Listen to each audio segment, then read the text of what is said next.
This is the second Illustrator tutorial for DES2630 lab, Design Context Lab, that's going to cover text and ways of manipulating text within Illustrator. So in the introductory tutorial, we talked a little bit about the way that you kind of navigate around in Illustrator. I have the same artboard set up from the previous time. If you are starting this without having looked at the intro or not back-to-back, I will start a new file. So under Illustrator File New or Command N, and I'm going to go ahead, since I've already started a file that had a tabloid proportion or size to it, it's showing up as one of my recent items, and then I can hit Create. And this time around, what we're going to mostly be working with are the type tools. So the shortcut for that is T, and as I mentioned earlier, once you're in the type tool, the other shortcuts don't work because it's translating what keys you're pressing into the type tool. So there are a few different ways to create type. One is that you can, with the type tool selected, you can drag and click and drag to create a rectangle. So if you know about what size you want your type to, what size box you want your type to work within, you can let go and then type in, I'm just going to type in sample text, and it will fill the box with the text that you're typing to the point where you, and it'll automatically return. So it'll basically create a kind of paragraph of text. You could also, with the type tool selected, just click on the page and type in sample text. And I'm going to zoom in a little bit so you can see this a little bit better. Here, if I were to keep typing, right, a smaller page, it's going to keep going, until it runs out of digital space. In the other box, if I keep typing, it's going to, like I said, automatically return when it gets to the edge of that box. So just keep that in mind as you're working in Illustrator. Again, neither are right. One is more useful in some cases than the other. So sample text. A couple of the things that you need to know are that in terms of fill and stroke, and I'm just going to zoom in a little bit so you can see this better. In terms of fill and stroke, your text works the same way as the objects do that we talked about in the first tutorial. So right now, this text has a black fill and no stroke. I could change that to red, yellow, any color that I want. I can also tell it that I want it to have a stroke. Not super often that you'll be doing something like that, but I guess I shouldn't presuppose. So under stroke, if I make this a smaller stroke, you can see that it is a blue fill or a cyan fill with a black outline. For now, I'm going to turn off the stroke, and we're going to be dealing mostly with fills. And under my swatches, I'm going to just go back to black for the moment. So once you have text created, it's still editable until you do something like turn it into an outline that we're going to do in a few minutes. So if you want to change that text, you probably aren't going to want to use just the default text and size that Illustrator gives you. You're going to do that in two palettes called character. You're going to do that primarily in two palettes called character and paragraph. So I'm going to pull these up here so we can see them a little bit more easily. Again, remember, if you aren't seeing all of these options, to click on the horizontal line button here and click Show Options. So if you're only seeing that much, click Show. And in here with your text selected, and if you want to select it, you have to double click into the box if you have the selection arrow, if you're using the selection arrow. So if I have that here, it's either moving the box around, or if I double click into the box, I can select the text, or I can select the text tool and then select it. So under character, you have a couple different settings. So the first is the typeface. So it's the kind of typeface or the family or the style of the text that you're using. And you should, I'm going to put a few pages, I'm going to scan a few pages from a book called Thinking with Type that is by Ellen Lupton, who's the director of the Cooper Hewitt Museum in New York, the contemporary design director, and talks a little bit about some of the ways that you use type and why you would choose one typeface over another. But for the meantime, we'll talk about this in class, but know that there's two main types of typefaces. There's two main styles of typefaces, those that are sans serif or without feet, and those that are serifed. So if you think of, I'm going to type in Times Roman. It's one that a lot of people know. So Times Roman is a serif font, S-E-R-I-F font, and it has, because it has feet, right? So the T comes down, the base of the T has feet that come out, and it has also the same on the ends of each of the different types of text. If you were to switch to something like Arial, right? This is a sans serif font, meaning it doesn't have any feet. And so that's one of the main distinctions between the two. The other thing I would say right now is for this particular assignment that you're working on, having to do with illustrating one of the verbs from Richard Serra's verb list. The work that you want to do to show character or show kind of an illustration of the word that you're working with is through the actions that you want to make on it, not through choosing some sort of funky typeface. So I don't want to pick Comic Sans if my word is, I don't know, is something having to do with funny, or there's some really bad typefaces out there. Like what was that one that I just glanced over? You'll find that you'll end up using some pretty basic ones over and over again, and it's really about the combination between the two that's the most important. Yeah, so curls with a Z should be banned from existence. Don't use that. So I'm gonna just pick one that's my go-to font. That's called DIN. You probably don't have it on your machine, but pick Arial or something like that. And so that's your typeface, right? So the font family. Under that, you have a series of styles. So and it depends on the typeface, but within the typeface, you can choose to have your text condensed. You have a series of different options that type has within it, right? So it's a series of different styles. It can be bold italic, and so you'll be using oftentimes a combination of the different styles of a font within a composition. So for now, I'm going to pick just condensed, medium, and so now I've chosen the typeface and the style. Now I want to start adjusting the size and the way that the typeface looks on the page. So the size of the font is determined by a point size. So 6-point font is very small, 72-point font is very big, and really what it matters in our case is how big do we want it on the page, right? So if I want it to be, 301 points, I can do that. I can type in whatever I want, but you control the size of it here. So there's a series of presets, but you can also override those into something that works for what you're trying to achieve. Excuse me. Beside that, and we'll get a little bit more into this as we go, but just in case you need to use it for any particular reason, there is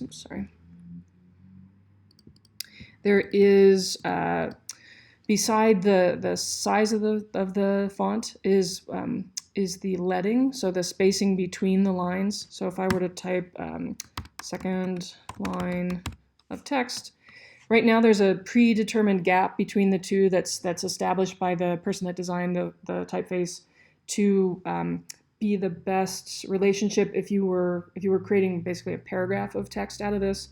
So the best spacing between the two lines to allow the best legibility. But in this case, for example, we are not creating a paragraph of text. We want to look at these two lines of text relative to each other. So if I select them, I can, in the same way that I can change the typeface size, I can also change the spacing or the leading between them. 72 is still not big enough, so maybe I want it to be something that is 120. So I want the lines to be really close together. I can also put my cursor inside the box and arrow up or down to change the leading, and same thing with typefaces, by 1 point at a time, or hold down Shift and it'll move it 10 points at a time. So you can start to see how you could manipulate things in this way. I'm going to get rid of the second line. Under that are the kerning and the tracking.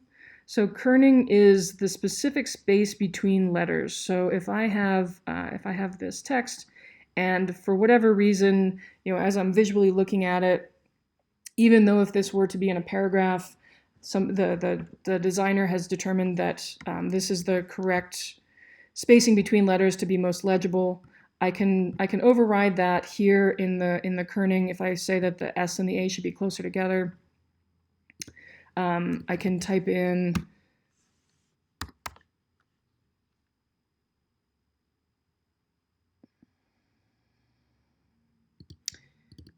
not sure why this isn't clicking into this. Sorry.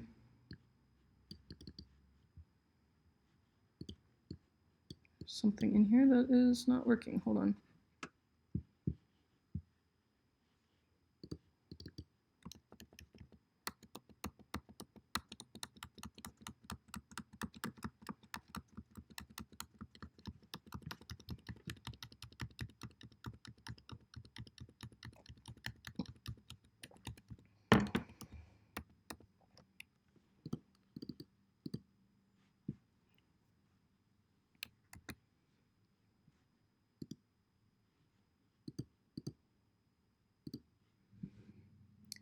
Okay, sorry about that. For some reason, my cursor wasn't showing up between the characters. So if I set my cursor between the S and the A here, and want to adjust the kerning between the letters, I can either make them closer together or further apart, depending on what letter I choose, or sorry, what number I choose. And again, I can type these in, or use the box to, and my arrow keys to do this manually. And you can see that it's only adjusting the spacing between these two letters, and it's not adding a space in between, it's just adjusting the space that the typeface already has programmed within it.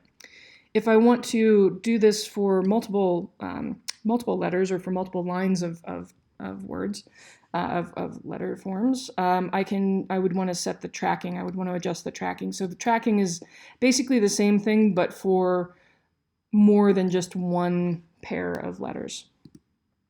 These are different than stretching. So tracking and kerning are ways of adjusting the space between things without manipulating the form of the letters themselves, which you can do here. I'll show you this, and then I'll tell you to never do it, because it is just a fundamentally wrong thing to do in terms of typeface design. So if I stretch these to be wider or taller or shorter or fatter than they originally were, I'm totally destroying all of the kind of proportional and geometric relationships that the typeface designer has set up for this font. So make something bigger or smaller, make the spacing between them bigger or smaller, but do not stretch or distort the type ever. And below that, you can get into superscript and subscript, and to be able to do those manually, as well as rotating letters. For now, let's not worry about that.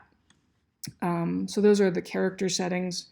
The way that you start to, I'm going to just do a quick, quickly create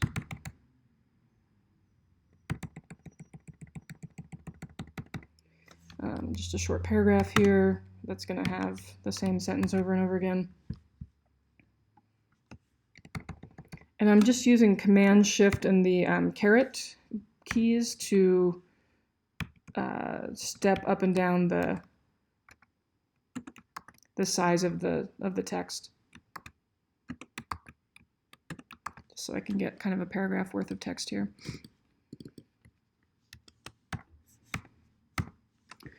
So let's change our leading to auto, and the character to 58, so that should even things out. So within this just sample set of text, right, in the character palette, I'm adjusting how big it is, what the spacing is between things, the typeface, the style, all of those sorts of things. In the paragraph palette, which I've pulled out here, this is how you're adjusting how the body of text works together as a set, right? So alignments, left, right, center, justify, justify with the last line aligned, force justify. I can step in the first line or the entire paragraph. Say this, I want all of the text to move over 4 points from the edge. Don't really need to worry so much about that. Or I can step over just the first line a certain amount. You can also override things if you aren't mentally able to convert between points and inches. You can type in increments in inches. So I just typed in 2 with the double quote after it, which is the abbreviation for inches. Hit enter, and it'll immediately convert it to points. So paragraph is where you would set those settings. And then the other thing that's always a pet peeve of mine, just turn off hyphenate. Hyphenation of text is not the most graphically pleasing way to look at text, and becomes a little bit confusing to read, especially in more graphic compositions, which is what we're working on, as opposed to more journalistic or news, or kind of narrative form. So I'm going to set this to just left justify and move on from this set of exercises. So let's talk a little bit about manipulating text now. So we've got this particular assignment that talks about how you use text to graphically demonstrate something about an action or a verb. So if I were to create a text box that says something like, let's see, which should my word be? Let's say rotate. I can select that text. I'm going to change it to something that's a little heavier weight. I'm going to make it all caps. So these are the different cases down here. And I've still got this override here, so I'm going to turn that off. I might want to, in this case, have my kerning adjusted so that it's back at 0, or maybe even a little tighter, so I want all of the letter forms to be closer together. And maybe I want to change the color of it so that I'm not just working in black and white. So I'm going to go into my swatches, and I'll choose, I don't know, cyan. So there's only so much we can do to this if we're working with it as editable text, right? So this is, I can still go in and decide that I want my word to be something different, spin, for example, and change that around. I can also make the adjustments in terms of the character settings. But for if we want to edit this in a graphic way, you can also turn type into graphics. So the way that you do that is by selecting the text box, and under type, choose create outlines. And so now this is no longer editable text in the sense that I can't change the P to a B or change the word to something else. But what I can do is work with it as shapes, which is going to be very helpful to us. So I can go in, and with the direct selection tool, I can choose specific parts of the letters. I can say that I want the whole bottom of them to shift down. So I can start editing them as objects. I can also, not that I would encourage this, but I can go in, and with the direct selection tool, I can change them all to different colors, right? Which isn't super novel, but is one of the things that you can do once they're and give them different, you can definitely change the colors also when they're together, but I can give some outlines and some not, some fills, some not, etc. The other thing I can do is start to use some of the different editing tools. So if this is an object and I go under effects up here at the top, I can start kind of working through some of the Illustrator effects. I would encourage Probably not so much of the Photoshop effects at this point for this assignment, but whatever, depending on what you're trying to achieve. And I can start looking at what some of these do. So if I were to revolve this, it's going to bring up a dialog box. The first thing I want to do is turn on preview down here so I can see what the effect of this is going to be. And so you can see here that this is basically saying, I'm taking the text that you gave me, I'm rotating it off center, so you can see this position of it being off axis front, and then I'm going to spin it around in certain ways. So if I were to change this amount of revolving to 180, you can see that it's going to spin it around 180 degrees. If I adjust this box here, it's going to allow me to look at how that spin takes place, right? And I can reset those if I get a little bit out of whack from what I want. I can change that. You can look at whether they're capped or not, whether there's different types of shading, and you can play around with this sort of thing. You can also adjust the perspective so that it looks like it's more or less in perspective. And when you're happy with what it looks like, you hit OK. And now, even though when you select it, it's still, if you can kind of see the blue on blue here, it still is selecting the outline of those letter forms. It's actually moving this Illustrator effect around with that. If you want to be able to make some adjustments within this in terms of graphics, excuse me, you have to, under Object, you want to expand the appearance of it, right? So now the only thing that I can really edit is are the original letter forms, but it'll automatically update the effect to it once I do that. So, until I tell it otherwise, it's going to allow me to make these adjustments. But if I want to be able to, like, for instance, change the color of something, I have to first expand the appearance, right? And now you can see that each of these objects is an individual outline. They're all grouped together. So if you Command Shift and G, so ungroup, might need to do it multiple times. I can then go in and select just the faces of the text and of the original text and change the color of it. Or there's all sorts of things you can do with it. Then I can maybe put an outline around it if I'm having a little bit of a hard time reading it. I can make these darker, so even though the effect gives me these as excuse me, as sorry, the effect gives me these as things that are the same color. I can go in and say, well, graphically that doesn't really make a lot of sense. I want to differentiate between the front and the back of these things, and I keep accidentally getting that. Okay, there we go.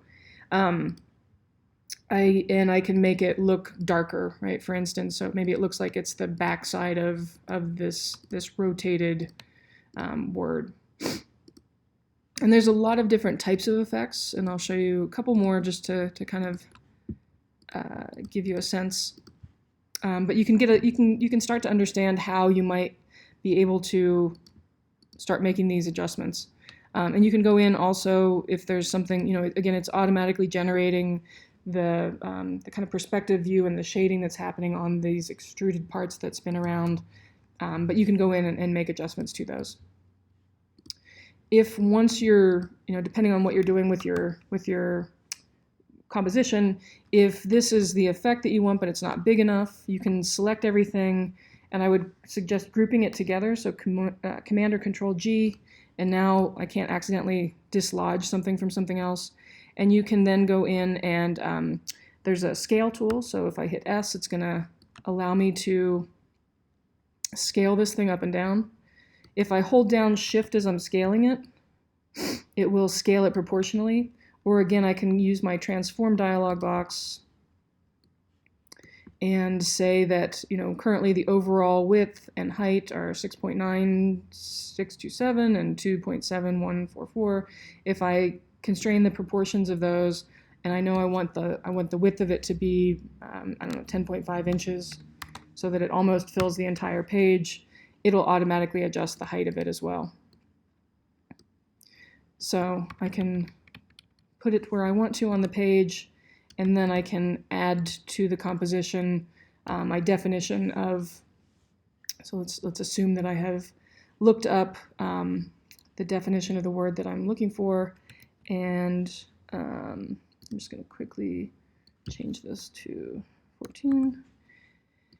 And so I'll put my definition here. I don't want it to be all caps, and it's currently just filling it with filler text, so you probably won't be putting your definitions on in Latin, but just as a time saver. Right, so I can adjust that. If I want to adjust the size or proportion of a text box once I've created it, the easiest way to do that is with the direct selection tool. So if I grab the side of the box and hold down Shift, it'll move it over or up or down if I want to adjust the size of it. Otherwise, if you use the scale tools, it's going to again like stretch things out, which, as we discussed earlier, is not what you want to be doing with text. So you want to make sure that you know whether you're scaling, moving, rotating, or in other ways transforming the box or the contents of the box. So again, use the direct selection tool to grab sides of the box. I mean, you can also, I wouldn't go too crazy, but you can start to adjust the outline of the box so it doesn't have to stay rectilinear. There are other tools that you can use. So rotate is probably one that you might need to use. You can also do rotation of things in the transform dialog box. So if you don't want to use the tool and you want to do it more precisely, you can rotate something to 270 degrees, -90, whatever it is that you want to be rotating something to. And you can also shear something. I wouldn't worry about that so much at the moment. So hopefully that gives you a little bit of a sense of some of the different options for text. I'm going to delete these and show you two other quick things that I think will be probably helpful. So let's say fold is my word. Did I spell that right? Yep. And I'm going to quickly, since we now know how to do this, I'm going to quickly change the, I'm going to change it to bold. And I'm going to change it to 72 points, maybe 120, just so that I have a kind of meaty thing to work with. And I'm going to change the color to, so under my swatches, I'm going to choose, oh, I don't know, let's make it green. So again, type create outlines. So I'm going to have it become outline form. And in this case, if I'm doing something with folding, I probably want to in some way literally fold the text or make it look like I'm literally folding the text. So once these are outlines, if I were to draw a line over them, right, and think about this as the kind of fold line. Let's see, I'll make this have a stroke to it just so I can see it. I can adjust this line as I see fit so that it kind of gets to a point where it seems to make sense for what I would want to fold. And I'll show you why this is kind of what I want in a minute. I want to make sure I'm kind of going through the openings of the letters. I can select this line, and I want to make sure if you go through this and it doesn't work, it's probably because the line isn't on top. So don't forget about stack order. So I'm going to Command Shift and close bracket to make sure the line is in front, and I'll change the color of it just so you can see what I mean by that. So if I make it black, you can see that it's in front of, why is this being? It's in front of the words as opposed to behind them in this case. Right? So if I select that line under Object and Path, I can choose Divide Objects Below. And now it's, these are compound shapes, but if I ungroup them, right, I can select these top parts, and I'll just change the color so you can see. Along that line that I had drawn, these are now a separate geometry to what's below the line. So I'm going to keep these as a different color for a minute just so that you can see what I'm working with here. Under Effect, there's different ways to create different sorts of transformations. I'm going to use, in this case, let's say free distort, I'm actually going to use the shear command. So if I go back under transform and I look at what happens in this case, so this is a good example of why the reference point matters. I'm undoing, and then I want it to stay in place along the bottom. I might need to do a little bit of adjusting. This might not work exactly the way I want, but I can start to see what would happen if I were to quote unquote fold this text or fold these geometries. And I think I'm going to Control Z back and make sure that I'm working with these as a group. So if I fold them, let's fold them back 30 degrees, back, let's say 45 degrees. And they're not quite lining up anymore, but if I think about why that is, I probably want to scale them so that they line back up with the text. And I might need to go in and do this one at a time. I think part of the issue is that they are, let's see if we do each of these individually. So it's going to fold back. Right. If you do them each individually, you can start to see how it might be a little bit easier to control. And maybe I want to think about, like, when you fold something back, how the light would hit it differently. So instead of black, I might want to have it be just a darker green. So if I go back to green, but I go into my color palette or color mixer and I change the darkness of that green and make sure I'm previewing it, you can start to see, you get both the geometric and then also the color effect. And I would want to go in and kind of individually within each of these make the adjustments that I need to. And maybe I see that I need to select all of the points over here plus this point and shift them over enough so that they are lining up with the edge here.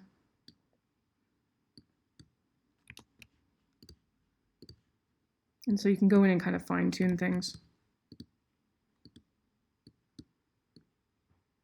Right, so that they're kind of lining up better.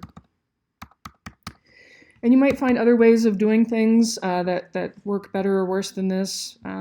Just the idea that you would the idea of the exercise is to both kind of, in terms of your conceptual, but also in terms of your technical abilities, start thinking through how you might use different tools in different ways. So if I change the color of this to blue and use some of the other effects once I create outlines. We've looked at revolve and rotate. Let's see what else we have in here. I can, well, let's see what twist does. So I can, again, preview it, and if I start to twist, it's actually twisting the letters themselves, which is maybe not what I want, so I'm going to hit cancel. Under effect, I might more so want to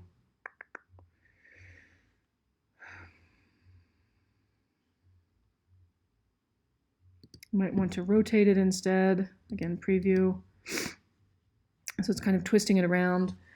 I could, if these are a compound path, I could under distort and transform, I could free distort, which allows me as a group, I could tell it that I want to twist them like in some sort of different way, right? So maybe I want to twist in a way that looks like they're kind of twisting around down to the ground. And again, if I'm happy with what this looks like, I can under Object expand Appearance and then work with these as specific elements. So hopefully that gives you, if not a full overview of every single tool that exists in Illustrator, some ideas about how you might start addressing this particular assignment. When you're done with this, make sure that you save your file, save it as the right file type. You can save it, it automatically saves as an Illustrator file. You can also save it as a PDF, both of which are editable within Illustrator. So make sure that you are saving your file and that you are saving it as either an Illustrator or a PDF file type.